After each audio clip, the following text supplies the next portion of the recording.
avocado and jalapeno pepper. The goat is flavored with cumin, cinnamon, because I'm from India, so I've tried to spice it with some Indian spices.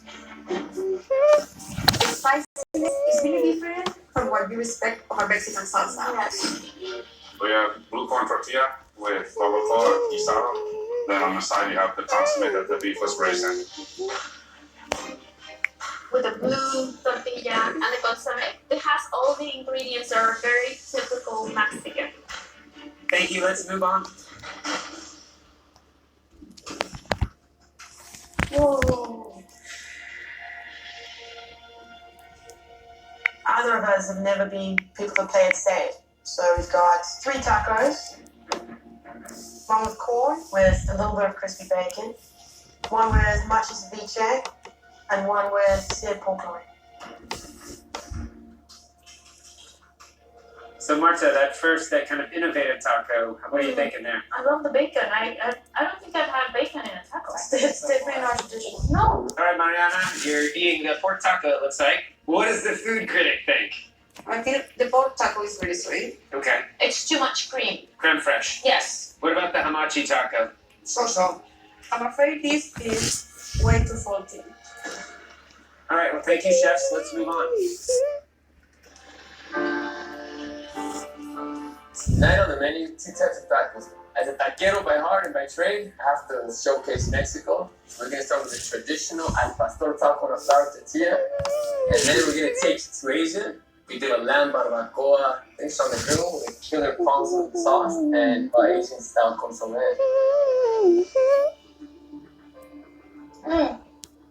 Mariana? Well, first of all, I'm happy that you bring flour tortillas because they're a huge part in the taco family. This thing that you did with the pineapple, this charred filling, it's really nice. Mm-hmm. Thank you. This reminds me of home. We used to eat barbacoa every Sunday. And so it reminds me of that. I know why they call you Taco King. A tus órdenes, señorita.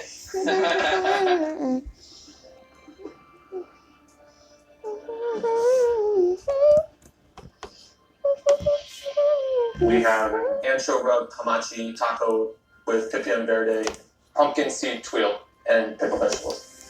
All right, we have Graham, who has 1 Michelin star, who's never made a taco, and he's not even eaten a taco before. You're a taco virgin. Yep. Well, you gotta eat a taco with me. I gotta be your first taco. Okay. Yep. How's the heat, Julio? ¿Está picante? No está picante, está un poquito Spicy? dulce. So he felt a little bit sweet. But I think the sweet comes with the crunchy part. Yeah, the tuile on top, yes. Yeah, it has a nice texture on it, but it's too sweet. Well, it's his first taco. The only thing that I like to say is the tortilla. What do you think of the tortilla? Yeah, maybe a little bit thin would be nicer. Fair enough. Let's move on. Shin and Ronald, tell us what we got here. So we have a crispy black cod with a avocado taquito, corn salsa, corn pudding with a little Japanese chili paste. And then on the side we have a sancho scented tortilla. All right, so build your own taco. Build your own. Opinion, guys. You should start with the fish Así, and the sauce on the bottom too. así, And the yellow sauce. entonces, así, Yeah, I like your style. y ahora, para adentro. Oh, Yeah. looks good. Julio, so you giving it a thumbs up? Good, very good. Yeah? Totalmente diferente a todos. I think this is more Mexican than you believe. You know, the fish with the tortilla and the avocado is something that you get in places like Baja California. I feel it like kind of homey. Wow. So surprised. Last time I went to the Mexican restaurant, it was 1986, 7. It's because you drink too much tequila. That's why you don't remember. Maybe. Our ambassadors from Mexico now have the unenviable task of deciding their top dish of the night. But even more importantly, they have to come to a consensus on which 3 teams will be forced to cook again tonight. Judges, off you go. First final plate challenge. I don't want to be there. I am Yeah, out of my chest. Estos chefs mundialmente son reconocidos, impresionantes, ¿sí o sí no? The judges have given me their decision. One team produced the best dish of the night. The winning team is Charles and Rodrigo.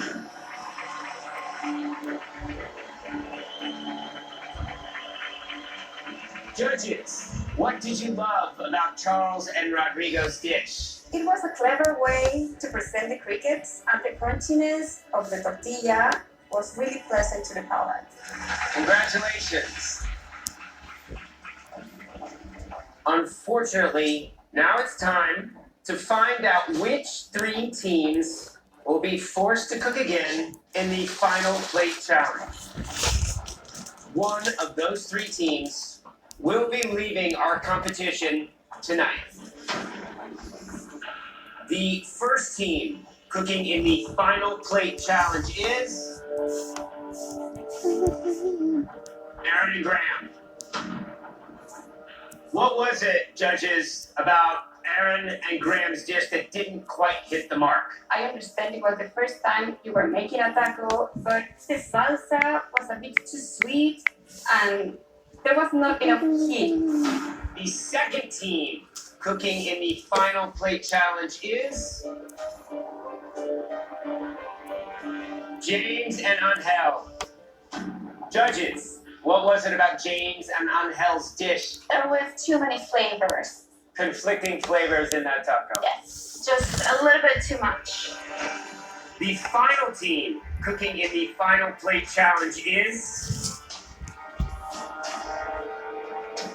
Alex and Ash.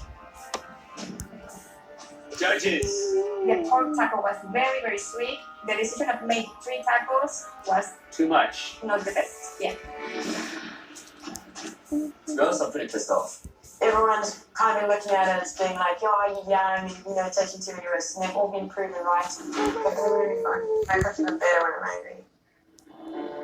If your red light is on, you are about to fight for your culinary lives. To the rest of you, congratulations. We will see you again in our next country. Off you go. I don't know what to say. I've been cooking Mexican food since I was a kid. I'm in shock right now. Judges, it's been an absolute honor to have you here, representing the great country of Mexico. Thank you. Gracias. Ladies and gentlemen, Costa, Mariana, and Julio.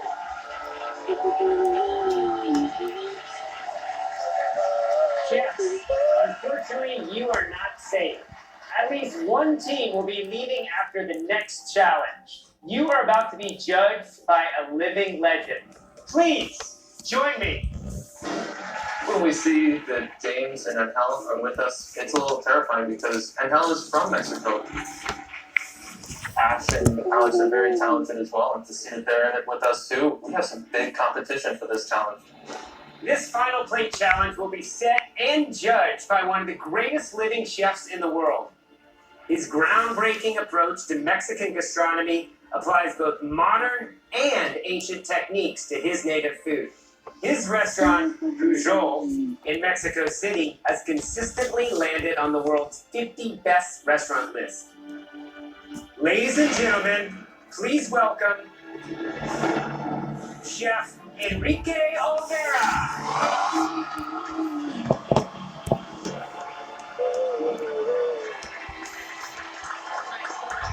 Ingredient that comes from his native land. Your challenge is to make a dish that features this ingredient as the star. One team will not survive the next challenge.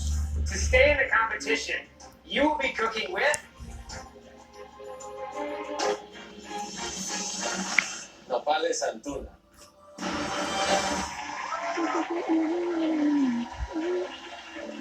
The first thing I'm thinking is, fish. Alright. Can you Not tell me tuna, what not that tuna, is? the fish. What exactly are nopales? Nopales and tuna are the fruit and the model of the cactus plant. And then he says, no, it's not fish. This is fruit. Okay. So you have quite a challenge because we have 2 ingredients from the same plant. Obviously, Angel, you've probably worked with nopales before. James, not so much. How confident are you with this ingredient? How confident are we? We're confident. We are confident. Are there preparations that you prefer more or different techniques? Oh, Keep it to yourself. Hell is basically just killing my vibe completely. He's just buzzing. you can see He's the like, smile creep onto his yeah, face. he's like, got this. I was like, okay, we'll do it right off. All right, chefs. You will have 1 hour to create a dish using nopales, front and center. The dish has got to meet Enrique's high standards. It must be good enough to keep you in the competition with a chance of joining him and 8 other culinary giants at the final table. Your time starts now.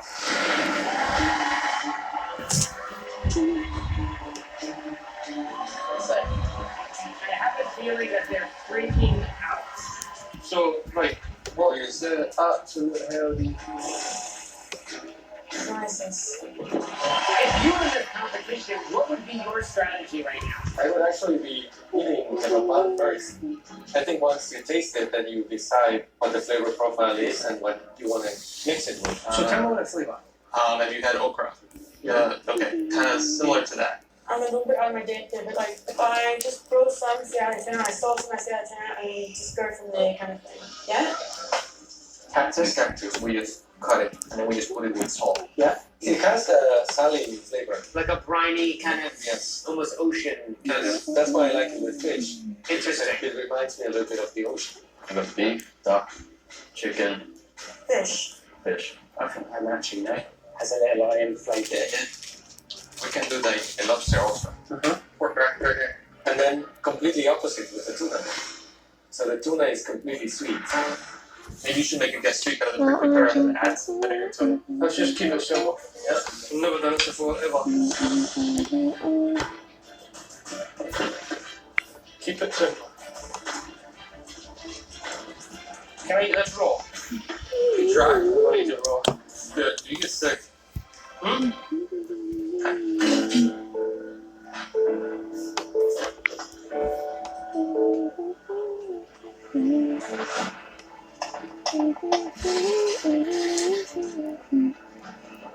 Adele and James. Using hamachi looks like their protein. So do you want to take a piece of the hamachi from here? Just say white. Just this, yeah? Would you go raw with the fish? Could you do a raw, almost ceviche type I thing? think we're expecting a little bit more than a ceviche in this competition. Yeah, I want to see that you're a solid cook. I don't want you to chop some salad. You want to taste for the heat? So I'm thinking 3 pieces of that on top. Is that enough heat? Yes. Adele cut up the nopales and he's rubbed a lot of salt on there. You can cook the nopales with salt. It's a traditional method. People in the countryside usually carry some salt and then you can cook instead of with fire. You cook with salt. So is it almost like curing a piece of fish or So something? you use a lot of salt and then you have to drink. He's bringing a distinct advantage that he has that kind of knowledge from the country. Yes. My dad used to cook, so I used to go along with him to the market. Since that time, I was just thinking I just want to be a cook. Puebla is well known because it's the sauces that we do, like the moles, the pipián sauce. So I opened a restaurant that we do only cuisine from Puebla. It's one of the best restaurants in Mexico. Now I'm considering the Puebla ambassador around the world because I cook for 2 Mexican presidents and 2 popes. We've got a lot of options. I sort of just got the old school, well, go into a kitchen and see what you think. So I got put into this kitchen and my love of food then.